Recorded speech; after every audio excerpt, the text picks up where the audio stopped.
Hoje no Educação Histórias que Ensinam, nós vamos conhecer a aventura de uma garotinha que guardava seus desejos dentro de uma bolsa amarela durante a ditadura militar. Vamos viajar pela África, explorar as tradições de povos antepassados e ouvir histórias sobre a sabedoria dos escravos. Então fique ligado, porque entre o passado e o futuro, a humanidade tem muita coisa para contar e refletir.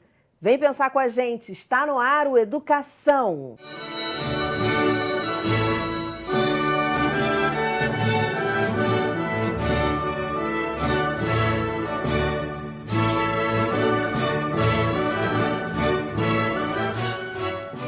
Meus convidados são o arte-educador, contador de histórias, Leandro Pedro, a atriz, contadora de histórias, Kika Farias, e a professora Tânia Regina, responsável pelo projeto Sala de Leitura da Escola Municipal Juan Antônio Samaranch, em Santa Teresa.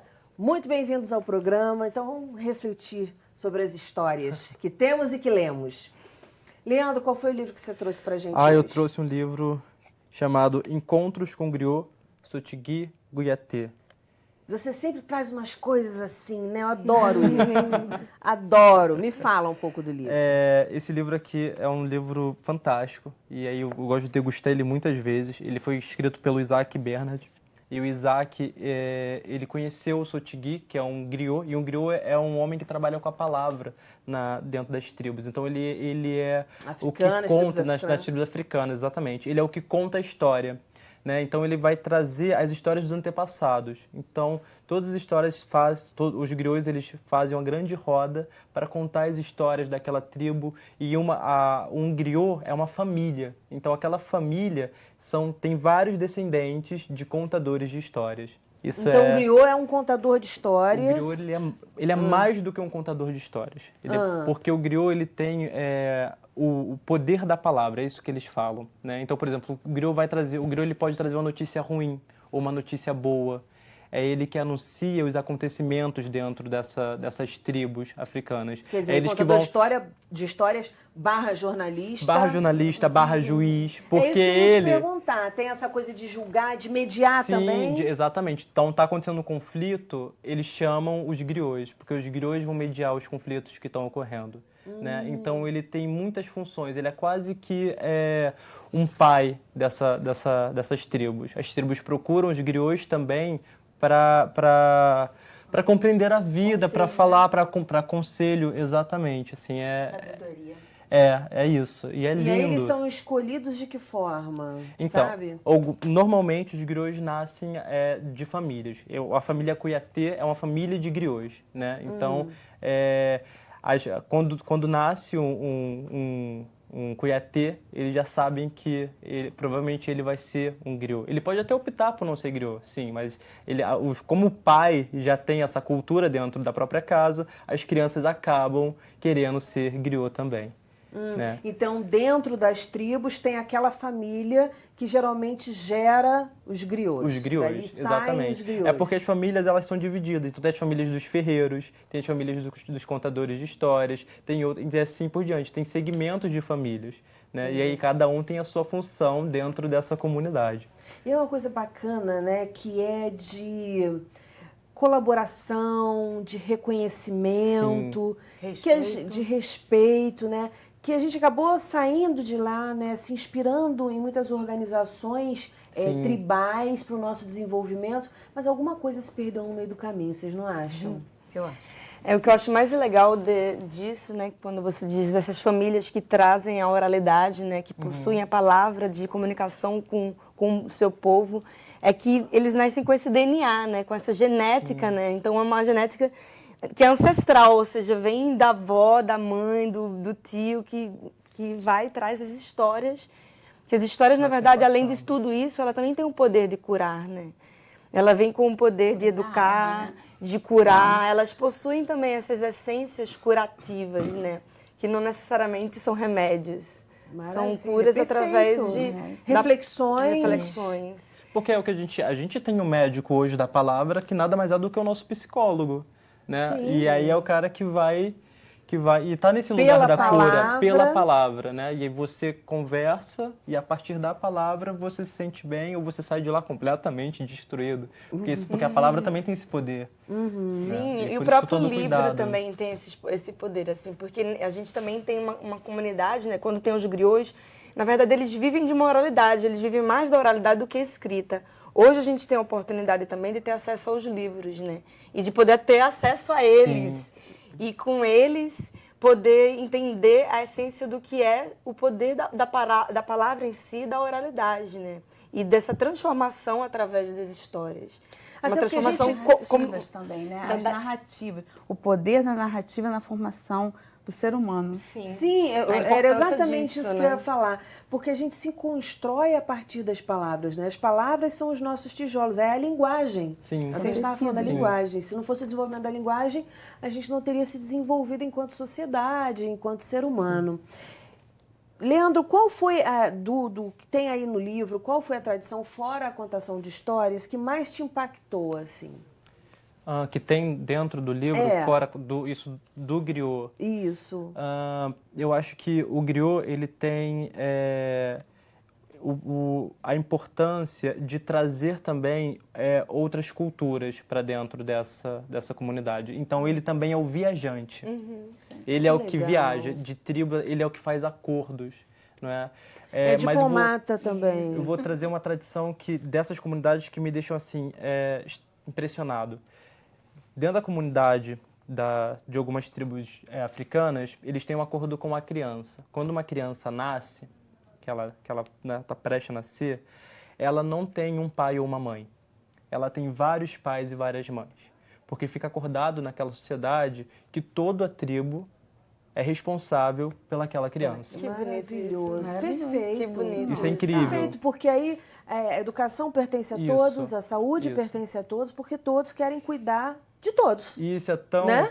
é tão instigante que quando a criança, por exemplo, faz algo errado, a mãe fala assim, vai conversar com a sua outra mãe, né? Porque a outra mãe às vezes tem a sapiência para entender aquela criança. Ou a criança faz o seguinte, não, hoje eu não quero ficar na minha casa, eu vou para outra. Então ele pega as coisinhas dele e vai para outra casa de outra mãe que ele adota como mãe. Então a criança também tem esse laço familiar, ele pode criar um vínculo afetivo, materno, talvez com outras mães, maior do que a sua mãe que o gerou. E não significa que ela seja menos mãe, tá? Porque são todos ali pais e mães dessas crianças. Todos têm que ter o cuidado com todas essas crianças. Isso é muito legal. Isso é muito incrível, legal. porque assim, se qualquer coisa, se essa criança ver um delinquente ou algo do tipo, não é culpa só e somente só desse pai ou dessa mãe. É culpa de toda a comunidade, De toda a que não comunidade. trabalhou em Mas, prol na do desenvolvimento verdade, dessa criança. Leandro, isso também é claro que é um esclarecimento maior que essas tribos têm Sim. a respeito disso. Mas, por exemplo, o pai e a mãe, na nossa sociedade, eles não são donos dos seus filhos, né? Os filhos não são propriedade deles. Eles têm a guarda dos filhos. Tanto é que eles podem perder a guarda guarda. dos filhos, né? Sim. A princípio, os filhos seriam de responsabilidade de toda a sociedade. Pois é, Só que isso não isso fica é. muito Isso não fica claro. claro pra Na nossa nossa sociedade sociedade. é muito assim, ele é meu filho, as coisas do meu filho, da minha filha. Fica uma coisa muito de propriedade, né? Sim, e a gente também tem essa observação de falar, aquela criança ali, ela é assim por culpa do pai, por culpa da mãe. E não por culpa do grupo culpar, ao né? entorno. Tem Né? sempre Isso o dedo acontece ali muito. marcando, né? Fulano é o culpado. Isso, mal criado. Beltrano. A Exatamente. palavra mal criado, mal Exatamente. criado. Sim, Né? sim. De que ele não foi bem criado pelos pais. Você já ouviu falar do Karingana Wa Karingana? Não. Não, Karingana Wa Karingana era uma vez. Era uma vez que é do Moçambique. Essa Sayawabona. Traduz, pelo amor de Sayawabona. Deus. Karingana Wa Karingana é uma palavra que o povo moçambicano diz para suspender o tempo comum e dar início ao tempo das histórias. O que me lembrou, na verdade, dessa questão da educação e da malcriação do povo, né, é que tem o Sayawabona. Sayawabona é um termo que o povo moçambicano também diz, que quando uma pessoa faz alguma coisa de errado na comunidade, eles pegam essa pessoa e colocam no meio da tribo. E fica dizendo para aquela pessoa todas as coisas boas que aquela pessoa já fez. E depois de alguns dias, essa pessoa retorna, né? E vira para as pessoas e diz, realmente eu sou bom, eu agradeço e eu existo para vocês. Saiwabona Shikoba, que é o termo, né? Saiwabona Shikoba, é um termo africano que eles falam desse movimento, né? Porque que eles dizem que a pessoa ela sai desse lugar, né? Ela se torna mal, ela sai do lugar de origem, da caminhada de origem que é da positividade e por algum motivo ela desanda. E a comunidade se junta, ao invés de julgar aquela pessoa, não, eles se juntam para levantar aquela pessoa e relembrar a ela de todas as coisas boas que ela fez. Porque a gente hoje vive um momento em que a gente tem mais o que o julgamento do que o levantar, né, o acolhimento dessa pessoa. Assim. Então, esses termos, né, toda essa ancestralidade que nos traz essa sabedoria, que com certeza essa expressão ela é uma expressão antiga, ela traz para a gente, né, nessa contemporaneidade, para essa reflexão sobre comunidade, sobre o perdoar, sobre E aí entrou, né, esses assim, valores. Estou aqui pensando, né, enquanto ela estava falando, você também, do filme Kirikou, que também retrata isso, tem o 1, o 2, né, mas o filme foi um curta animado, né, que também retrata exatamente sobre isso, né, a oralidade, o respeito, a valorização da criança,